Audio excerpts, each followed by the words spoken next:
ہر دوسرا شخص اسی وجہ سے پریشان ہے کہ اس کو خوشی حاصل نہیں ہوتی۔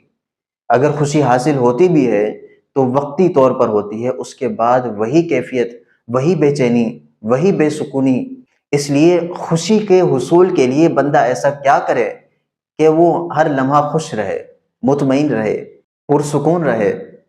دیکھیں یہاں دو باتیں ہیں۔ ایک تو یہ کہ ہماری خوشی کا تعلق کس کے ساتھ ہے۔ آپ کے خوشی کا تعلق اگر مال و دولت کے ساتھ ہے، بنگلہ گاڑی کے ساتھ ہے، آسائش و آرام کے ساتھ ہے، تو جب تک یہ چیزیں آپ کو نہیں ملیں گی تو خوشی بھی حاصل نہیں ہوگی۔ اگر آپ کی خوشی کا تعلق ان چیزوں کے ساتھ ہے کہ جو آپ کو حاصل ہیں، آپ کے پاس پہلے سے موجود ہیں، تو آپ کو خوشی بھی حاصل ہوگی۔ اس لیے خوشی کا تعلق جو ہے وہ خیالات کے ساتھ ہے، حالات کے ساتھ نہیں ہے۔ مثال کے طور پر ایک بادشاہ وقت ہے، اس کے پاس دنیا کی کون سی ایسی نعمت ہے کہ جو اس کو میسر نہ ہو؟ ساری آسائشیں، محلات اور ہر قسم کی اس کے پاس آسائش موجود ہوتی ہے،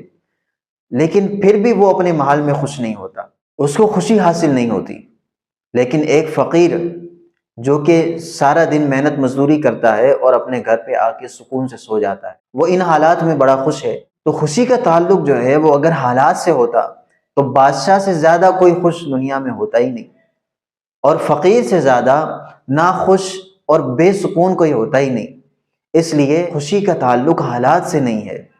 خوشی کا تعلق خیالات سے ہے۔ تو جو چیزیں بندے کو حاصل ہیں، اگر بندے کا خیال ان کی طرف ہو جائے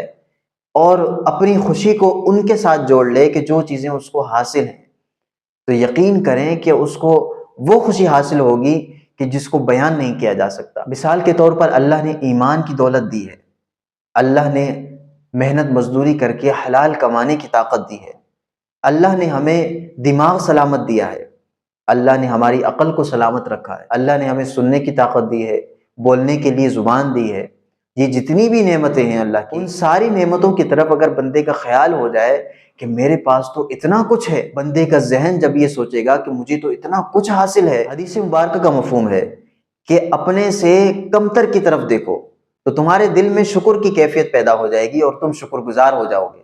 اور اگر تم اپنے سے اوپر والے کو دیکھو گے کہ اس کے پاس تو اتنا کچھ ہے، میرے پاس تو کچھ ہے ہی نہیں، تو تمہارے دل میں ناشکری کی کیفیت پیدا ہوگی اور تم ناشکرے ہو جاؤ گے۔ اس سے پتہ چلتا ہے کہ اگر بندہ ان چیزوں کی طرف اپنا خیال کرے، اپنے ذہن کو ان چیزوں میں لگائے کہ جو اس کو حاصل ہے، اور ان چیزوں کی طرف خیال لگائے کہ جو چیزیں اس کو حاصل ہیں اور دوسروں کو حاصل نہیں ہیں، اس عمل سے بندہ خوش بھی ہوگا اور شکر بھی ادا کرے گا، اور